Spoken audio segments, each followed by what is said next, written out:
में हम बात करेंगे कि हम सबसे पहले हमको एक कस्टम एक्सेप्शन को क्रिएट करने की ज़रूरत क्यों होती है, और एक बार ये हमको क्लियर हो जाता है तो फिर हम ये देखेंगे कि जावा में हम एक कस्टम एक्सेप्शन को कैसे इम्प्लीमेंट कर सकते हैं। सपोज़ हम एक ऐसे स्कूल के मॉड्यूल पे काम कर रहे हैं जिसमें हमें स्टूडेंट्स को रजिस्ट्रेशन नंबर के बेसिस पे सर्च करना है। अब अगर किसी यूज़र ने एक ऐसा रोल नंबर डाला है या फिर एक ऐसा रजिस्ट्रेशन नंबर डाला है जो कि हमारे स्कूल के डेटाबेस में एग्जिस्ट है नहीं करता है, तो उस केस में एक जनरल एक्सेप्शन आनी चाहिए, स्टूडेंट रोल नंबर या student roll number not found exception, जो कि नेम ही जिसका ये सिग्निफाई करता है कि जो स्टूडेंट का रोल नंबर प्रोवाइड किया गया था वो रोल नंबर ही हमारे डेटाबेस में एग्जिस्ट नहीं करता है। जैसे कि आपने देखा कि अगर हम student not found exception, student roll number not found exception को जावा की जो प्रोवाइडेड क्लास है उसमें सर्च करने की कोशिश करें तो वो हमको जावा की प्रोवाइडेड क्लासेस में नहीं मिलता है। इसीलिए हम उस नाम से एक नई एक्सेप्शन अपने आप क्रिएट करते हैं जिसको हम कस्टम एक्सेप्शन बोलते हैं। अब अगर हम अपने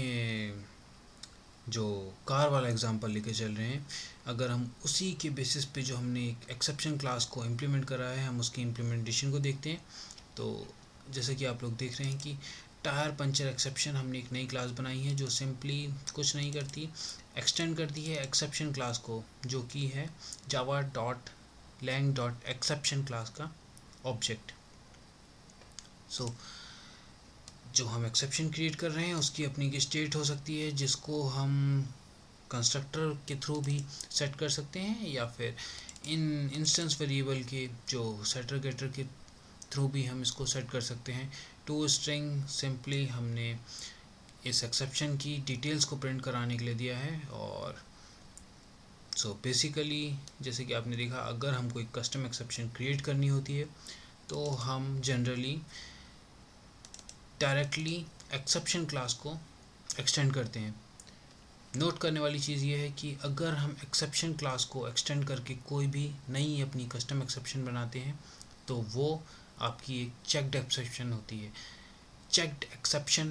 बेसिकली जैसे कि हम पहले भी डिस्कस कर चुके हैं, जब भी हम चेक्ड एक्सेप्शन बनाते हैं तो चेक्ड एक्सेप्शन वो एक्सेप्शंस होती हैं जो कि कंपाइलर फोर्स करता है कि आप अपने कोड में या तो ट्राई कैच में उसको हैंडल करें या फिर जो भी मेथड उसको थ्रो कर रहा है वहाँ पर आप उस मेथड की डेफिनेशन में थ्रोज कीवर्ड के थ्रू ये डिक्लेयर करें कि ये पर्टिकुलर एक्सेप्शन थ्रो होती है।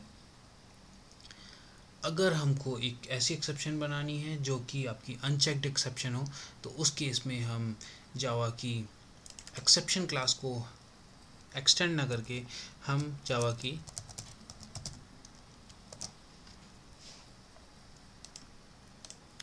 रन टाइम एक्सेप्शन क्लास को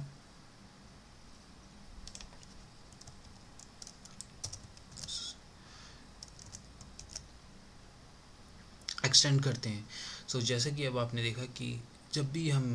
पहले भी डिस्कस कर चुके हैं कि जब भी हम Java dot lang dot run time exception को एक्सटेंड करते हैं तो हमारी जो कस्टम एक्सेप्शन होती है वो एक अनचेक्ड एक्सेप्शन बन जाती है। यानी कि अब हमारा कंपाइलर हमें ये फोर्स नहीं करेगा कि हमको अपने कोड जो कि इसको थ्रो कर रहा है वहाँ पर हमको इसको हैंडल करना ही है वाया ट्राई कैच और थ्रोज। Thank you.